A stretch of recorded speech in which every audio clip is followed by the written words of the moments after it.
ইউসুফ আলাইহিস সালামের চেহারা দেখে মিশরের মেয়েরা এত সুন্দর নবী ইউসুফ আলাইহিস সালামকে দেখে লেবু কাটতে যে আঙ্গুল কেটে ফেলেছিল। কোরআনে এই কথা আছে না নাই?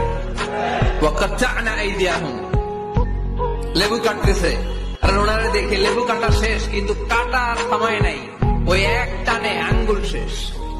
এই কথা যখন আমাদের প্রিয় নবীর স্ত্রী আমাদের আম্মা জান আয়েশা রাদিয়াল্লাহু তাআলা আনহা শুনলেন, উনি বললেন, ও মিশরের নারীরা, তোমরা ইউসুফ নবীর চেহারা দেখে লেবু কাটতে যে আঙ্গুল কেটেছো, তোমরা যদি আমার স্বামী আমার নবী প্রিয় নবীর চেহারা দেখতা, তাহলে লেবু কাটতে যে আঙ্গুল নয়, কলিজাটা কেটে খান খান করে দিতা। আমার নবীর সৌন্দর্যের সাথে কারো কোনো সৌন্দর্যের তুলনা হতে পারে? তবে তিনি মানুষ ছিলেন। কি ছিলেন? আকীদা ক্লিয়ার?